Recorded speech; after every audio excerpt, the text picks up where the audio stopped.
So as recent as today is, I've been thinking about classics and how hard it is to really truly beat a classic and what makes a classic and how people have such a hard time enjoying new things, I think. And obviously this kind of goes into nostalgia a good bit, and I kind of just wanted to discuss that today with you guys.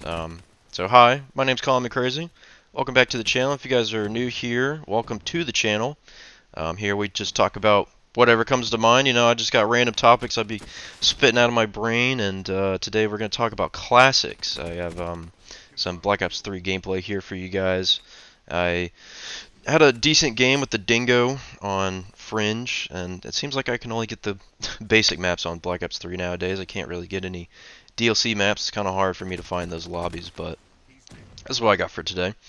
And with classics, I have like two examples I have been noticing this past week, and one of them is the Batman series with Christopher Nolan and Christian Bale, and how funny it is they go from the Batman Begins to the Dark Knight. So I never saw the Batman Begins. I never really cared to watch those movies too much back when I was a kid and they were coming out in like the early 2000s.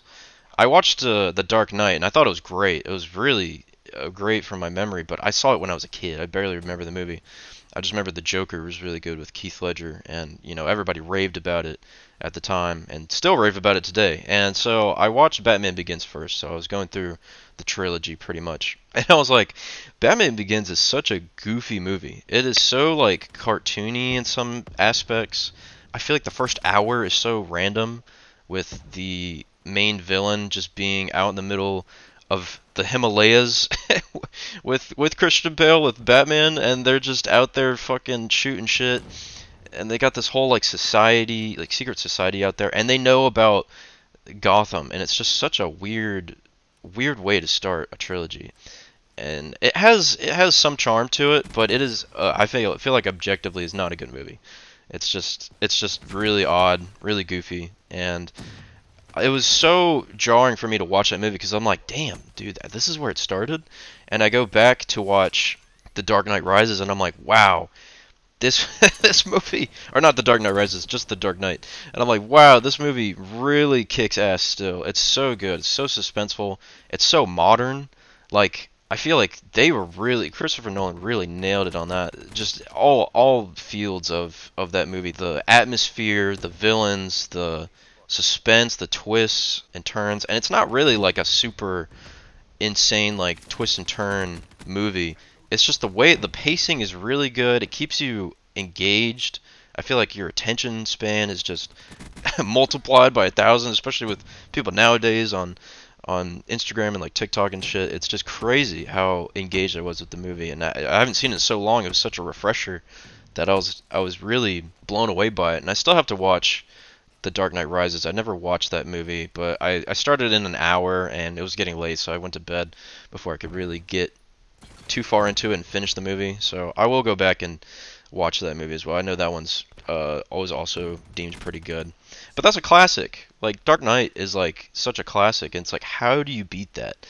Or how do you even top that? And I feel like a lot of ways to do that is to do your best to just recreate it, possibly, and that's a really thin edge. You either try to recreate it and it's just not the same and people hate it, or you recreate it and it's just as close with some minor changes and people enjoy it enough to say that it's not a classic, but it's a good follow-up. And a really good example of that is the new Dragon Ball Z Sparking Zero game. I keep calling it Dragon Ball Z.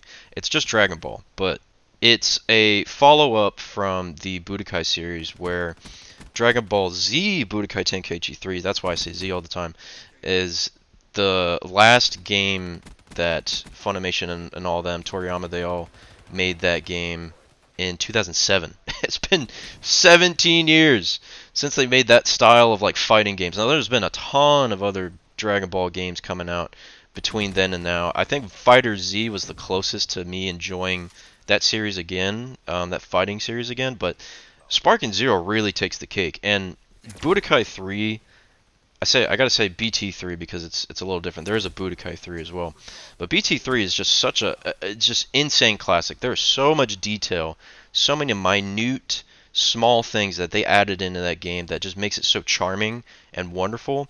And I feel like it was unbeatable. I was like, this game is never going to be topped ever, even if they bring the series back, which they did. And with Sparking Zero, I got to give it credit. It's close. It's really close.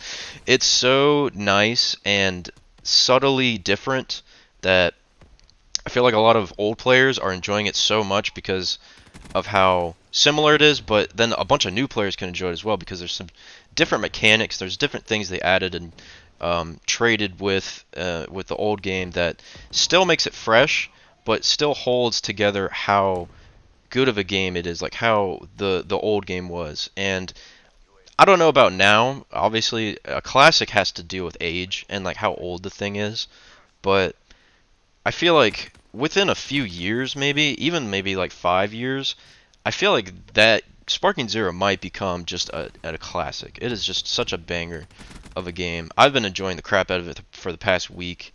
It's really detailed though. Even the episodes are like super long with all the what ifs scenarios that you can do. It's crazy. And if you don't know what I'm talking about, that's perfectly fine.